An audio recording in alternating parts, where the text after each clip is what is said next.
And now we move on, we've got Aoriqileng taking on Perrin. I'm really sorry if I am pronouncing Aoriqileng's name incorrectly. I believe it could be pronounced Aoriqileng, but yeah, I'm going to be calling him Aoriqileng. I apologise for that, but I am a big fan of this guy. I think he's a very exciting fighter. He's always in exciting fights.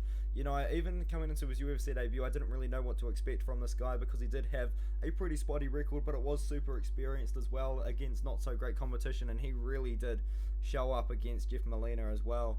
And now that record has been improved because the guys that really look into the records of these guys, I can't remember the name of the company or the organisation that does it, has actually found out Aoriqileng has got 4 more wins on his record than they thought, because I believe he was 19-9 when this fight was announced. Now it's gone up to 23-9, which is good news for him. Not so great news for Askar Moskarov, who went from like 22-7 to 19-13 in the space of about 48 hours.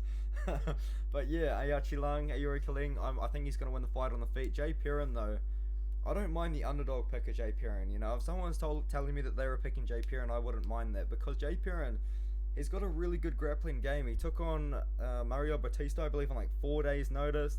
Of course, I picked Mario Batista. He was on the full camp, and Mario Batista's looking pretty good in the UFC at the moment. Recently finished Brian Kelleher pretty quickly in his fight. But Perrin, he has been fighting somewhat good competition. You know, he fought Dwight Joseph, who probably should be in the UFC right now. He's 12-1 at the moment, but yeah, I'm picking Aoriqileng. I think he's got a striking advantage. I think he's got the power advantage. He used to fight at 125, had a very competitive fight with Jeff Molina, had a very competitive fight with Cody Durden as well. But in that fight, Cody Durden was able to take him down with somewhat ease and keep him down, and then Aoriqileng would get up, he would beat Cody Durden up on the feet, then he would get taken down.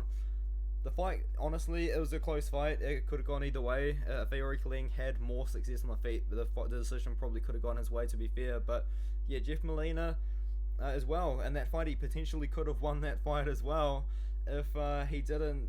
He took a lot of damage in that fight. He got beaten up, but there is an argument to that he could have potentially won the fight if he just absorbs less strikes. I know that sounds really dumb, but if you watch the fight, you would understand what I mean. Like, Aoriqileng was having a lot of success in that fight against Jeff Molina until he wasn't, to be fair. But Perrin, yeah, he had not a bad performance against Mario Batista on 4 days' notice. I think we've got to talk about that. You know, that's pretty impressive in my opinion. But as it is, Perrin, really good wrestler. I think he potentially could wrestle Aoriqileng, and I definitely think that's going to happen. But yeah, now that he's not draining himself down to 125 as well, I think Aoriqileng would have probably put on a little bit more muscle, put on a little bit more mass as well, so he can make 135 safely, but also be bigger than he was in his last fight, because he's had a few months now to bulk up a little bit, moving up the weight class. And I like it. You know, I like Aoriqileng's move up to bantamweight. I think it's more of his natural weight class. I think that's where he fought a lot before he dropped down to 125 for the UFC.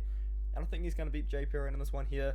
It's also worth noting that he beat Cameron Else, who was actually a training partner of Perrin, so maybe they're able to exchange something. But Cameron Else was knocked out pretty quickly in that fight there. I believe it was with a body shot and then ground and pound afterwards. I'm picking Aoriqileng by decision in this one here.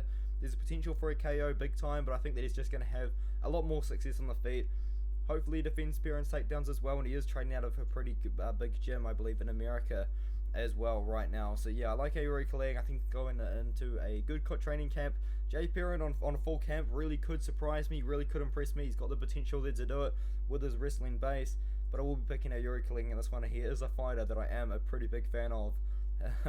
Yeah, I like this guy. I like watching him fight. He's always in exciting fights. All 3 of his fights in the UFC have been exciting, and I think if he loses, he's still going to be on the roster due to his excitingness. But I do think he's going to be able to beat Perrin in this matchup here.